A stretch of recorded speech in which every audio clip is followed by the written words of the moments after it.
kayo! Ayaw namin kayo madamay! Sige, bilis!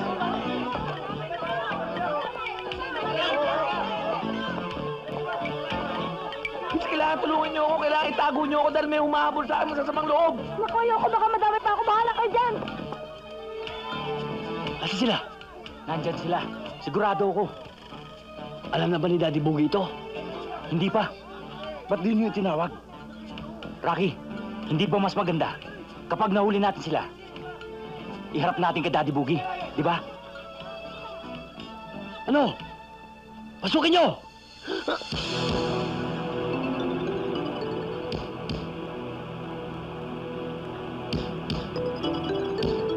Takbo!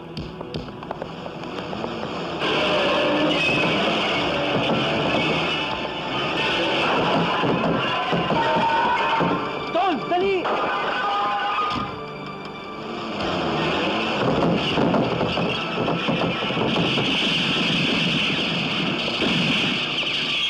Ang isang boteng alak na ito, parang organisasyon.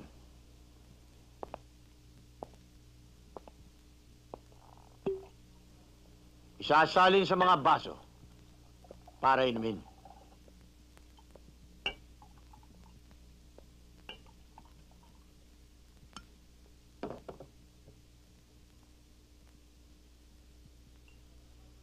Kapag ang baso ay nalagyan ng dumi, wala nang halaga ang laman ito. Masakit na sa mata. Hindi na magandang tingnan. Ang dapat gawin ay ganito.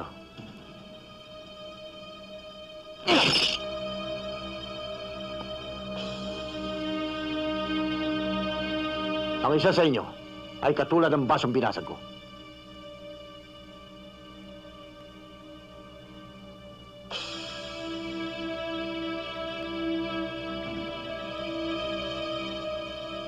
Pare!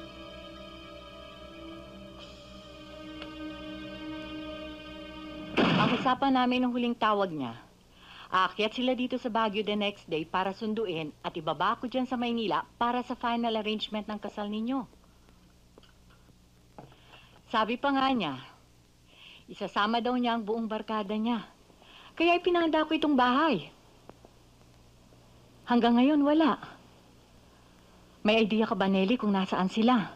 Palagi ko naman there's nothing to worry about kasi yun naman sina Brian, basta magkakasama, hindi silang dapat na mag-ingat. Silang dapat na pag-ingatan. Nag-aalala na kasi ako eh. And besides, marami pa kaming mga dapat ayusin ng mami at daddy mo para sa coming wedding ninyo. Huwag ka nang mag-alala, Ma. Baka nga this very minute, papunta na yung mga yan sa inyo. Kung sa bagay, tama ka, Iha. Well, anyway, pag naunang tumawag dyan, sabihin mo, tawagan ako, pakitawagan mo ako, ha? Pag naunang tumawag dito, sasabihin ko tawagan ka.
Mga pare ko!